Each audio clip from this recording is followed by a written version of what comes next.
99% బండే మార్చేసినాడు, లుక్స్ కానీ అన్నీ అనుకుంటే అన్నీ మార్చేసినారు. ఘోరంగా ఉంటుంది. మా ఓన్ నేనేం తిట్టలే, మళ్ళీ హట్ అయిపోతాడు, మళ్ళీ ఏదో ఒక తలనొప్పి తెచ్చి పెడతాడు. So hey guys, welcome back to the channel. So అందరూ ఎలా ఉన్నారు? అందరైతే బాగున్నారు అయితే అనుకుంటున్నా. ఈరోజు అయితే మనము డ్యూక్ 250 Gen 3 ఉంది కదా, న్యూగా లాంచ్ అయింది కదా, లాంచ్ అయ్యి ఒక 5-6 months అవుతుందండి.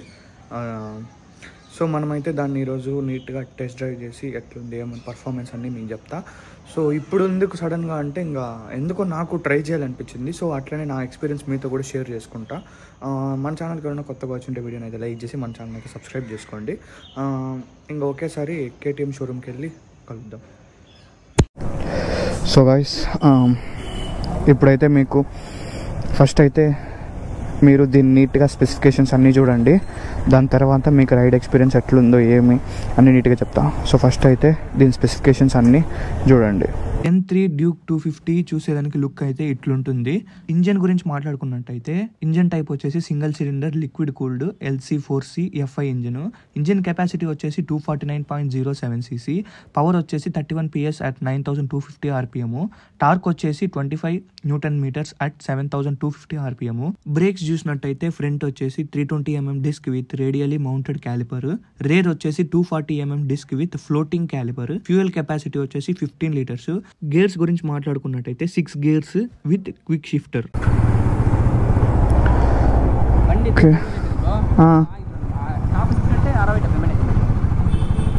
సో గైస్, ఫ్యూచర్స్ చూసినారు కదా, దీంతో అయితే చాలా ఫ్యూచర్స్ వచ్చినాయి, క్రేజీగా ఉన్నాయి. ఫస్ట్ డిస్ప్లే గురించి మాట్లాడదాము. డిస్ప్లేలో మనకి యాక్చువల్గా మామూలుగా వచ్చినట్టే fuel indicator, Bluetooth connection, next వచ్చి నార్మల్ స్పీడ్, గేర్స్ అన్నీ చూపిస్తుంది డిస్ప్లేలో. ఇంకా మనం ట్రిప్ సెట్ చేసుకోవచ్చు. ఇంకొక ఫీచర్ ఏమంటే ఈ బటన్ ఉంది కదా, ఈ బటన్ మనం మామూలుగా ఇండికేటర్ ఆన్ చేసేసి బైక్ ఆఫ్ చేసినామంటే కూడా మనకి ఇండికేటర్స్ అనేది ఆన్లోనే ఉంటాయి. ఆఫ్ అవ్వదు, ఇండికేటర్స్ ఆఫ్ అయ్యే ఛాన్సే లేదు. మళ్ళీ ఆఫ్ చేసుకోవాలంటే మనము మళ్ళీ బైక్ ఆన్ చేసి బైక్ కీస్ ఆన్ చేసుకొని మళ్ళీ ఆఫ్ చేసుకోవాల్సి వస్తుంది. అదొక ఫ్యూచర్ ఉంది. ప్లస్ ఇంకొకటి ఏమంటే మన బైక్కి డిస్క్ లెఫ్ట్ సైడ్ ఉంది ఫ్రంట్ టైర్కి, బట్ దీనికి వచ్చేసి రైట్ సైడ్ ఉంది. ఇంకొకటి ఏమంటే డిస్క్ ప్యాటర్నే చేంజ్ చేసినారు దీనికి. ఎట్లా చెప్పాలంటే మీకు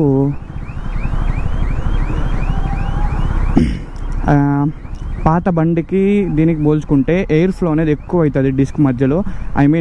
టైర్ అనేది ఫ్రీగా మూవ్ అవుతుంది పాత బైక్తో పోలిస్తే. నేను ఫ్యూచర్స్ ఎక్కడ ఏది చెప్పేది మిస్ అయిపోతానేమో అనేసి నేను ఒకసారి అన్ని నీట్గా స్టార్టింగ్ చెప్పేసిన, మీకు వాయిస్ ఓవర్ ఇచ్చేసిన ఫ్యూచర్స్ ఎక్కడ ఏం మిస్ అవుతాను అనేసి. ఇంకా మనం మాట్లాడుకుంటే టైర్స్ అయితే సేమ్ సైజే. ఫ్రంట్ వచ్చేసి 110/70, బ్యాక్ వచ్చేసి 150/60 సేమే. పికప్ అయితే సూపర్గా ఉంది. నాకు బండి ఎట్లున్నా నాకు పికప్ అనేది కొంచెం కరెక్ట్గా ఉన్నిందంటే ఈ డ్యూక్లలో ఎంత ఏమంటే మనకు ఇన్స్టాంట్ పికప్ కావాలి. ఇన్స్టాంట్ పికప్ ఉంటేనే అసలు బండి తోలేలాగా ఉంటుంది. డ్యూక్లో ఇంకా అది ఆలోచించాల్సిన పనేలే. సూపర్ ఉంటాయి ఇన్స్టెంట్ పికప్ ప్రతి ఒక్క మోడల్లో.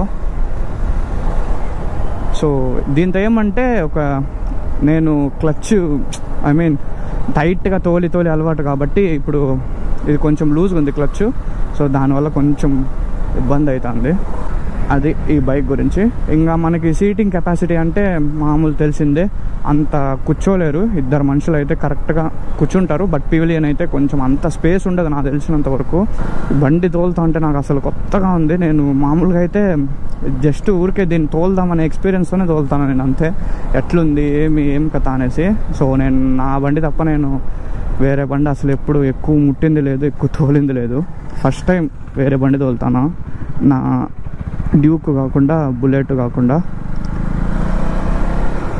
కంఫర్ట్ అయితే కూడా బాగుంది. ప్లస్ ఇంకొకటి ఏమంటే సీటు పాత దానికన్నా అంత హార్డ్గా లేదు. కొంచెం సీటు కూడా కొంచెం స్మూత్గా ఉంది. దీని ప్రైస్ డీటెయిల్స్ అన్నీ మీకు లాస్ట్లో చెప్తాను నేను, ఎంత ప్రైస్ డీటెయిల్స్ ఏం కథ ఏమనేసి. మనకి ఇక్కడ మెయిన్ చేంజెస్ చేసినారు. ఇక్కడ మెయిన్ చేంజెస్ చేసినారు కిల్ స్విచ్ దగ్గర. ఐ మీన్ 99% బండే మార్చేసినాడు, లుక్స్ కానీ అన్నీ అనుకుంటే అన్నీ మార్చేసినారు. నేను ఎక్కువ స్పీడ్ కూడా పోలా, ఎందుకులేండి కొత్త బండి మళ్ళీ మన వల్ల అయిందంటే మళ్ళీ అదొక బిస్కెట్ మనకి. ఈ పికప్ మాత్రం భలే ఉంటాయి, ఇన్స్టాంట్ పికప్ డ్యూక్లలో చూడండి.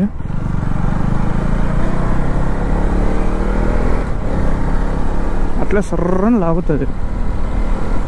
వెనకాల వినయ్ బ్రో కూర్చున్నాడు కాబట్టి నేను లాగలే. సో మనకి చిత్తూరు షోరూంలో టెస్ట్ రైడ్ చేయాలనుకునే వాళ్ళు చేయొచ్చు దీన్ని. సో బట్ ఏమంటే మీకు లైసెన్స్ ఉండాలి.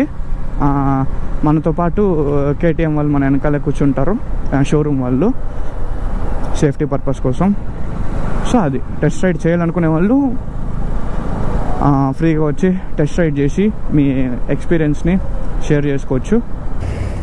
సో గాయ్స్, మీకు ఈ స్పీడోమీటర్ అనేది ఒకసారి నీట్గా చెప్తా. ఏబిఎస్లో మనకి 2 ఆప్షన్స్ ఉన్నాయి. సూపర్ మోటో ఒకటి ఉంది, నార్మల్ ఏబిఎస్ ఉంది. ఏబిఎస్ అంటే మనకి ఎట్లా అంటే మొత్తం ఐ మీన్ ఫ్రంట్కి బ్యాక్కి ఏబిఎస్ అనేది వర్క్ అవుతుంది. సూపర్ మోటో అంటే ఫ్రంట్కి మాత్రమే వర్క్ అవుతుంది, బ్యాక్కి వర్క్ కాదు. సో ఈ డిస్ప్లేలో అసలు ఉన్నాయి తెలిసిన ఫీచర్స్ ఘోరంగా ఉన్నాయి, అసలు భయంకరంగా ఉన్నాయి. బైక్ ఇన్ఫో చెక్ చేసినామంటే టెంపరేచర్ చూపిస్తుంది, రేంజ్ ఐ మీన్ ఇప్పుడు ఉండే కెపాసిటీ, ఐ మీన్ ఫ్యూయల్, ఇప్పుడు బైక్లో ఉండే ఫ్యూయల్ ఎంత కెపాసిటీ పోతుంది, ఎన్ని కిలోమీటర్స్ వెళ్తుంది ఏమనేసి, నెక్స్ట్ సర్వీస్ అది మనం ఎప్పుడు చేసుకోవాలి ఏమనేసి. సో నెక్స్ట్ ట్రిప్ 1 ఇక్కడ ట్రిప్ సెట్ చేసుకోవచ్చు మనము. Navigations, volume, start stop, next వచ్చేసి ఆడియో ప్లేయర్, బ్లూటూత్ కూడా కనెక్ట్ చేసుకోవచ్చు.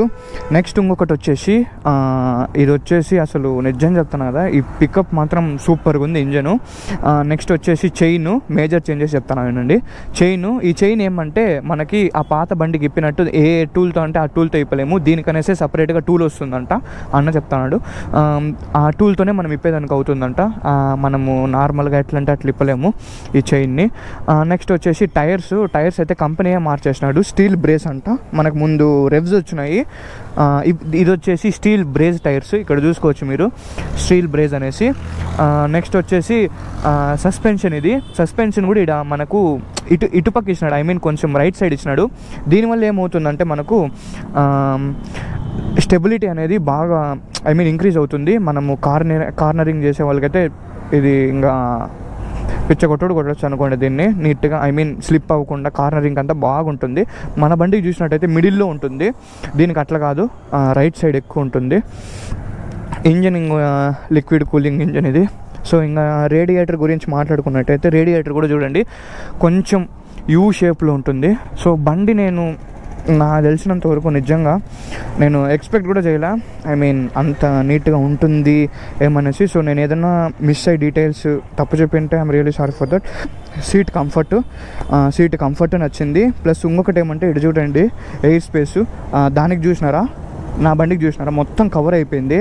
దీనికి చూడండి ఎయిర్ ఫ్లో అనేది. నెక్స్ట్ వచ్చేసి డిస్క్ మాట్లాడుకుందాం, డిస్క్ మెయిన్. సో ఇట్లా ఎయిర్ ఫ్లో అయ్యిందనుకో మనకి బండి అనేది కొంచెం స్పీడ్ ఉంటుంది. నాకు తెలిసినంత వరకు మ్యాక్సిమము ఎయిర్ అనేది టైర్స్ మధ్యలో బాగా ఫ్లో అయిపోయేసి నీట్గా ఇదవుతుంది. నెక్స్ట్ బండి అనేది హెవీ అనిపిదు, first of all main thing ఒకటి హెవీ అనిపిదు. మీకు పికప్ అసలు ఘోరంగా ఉంటుంది.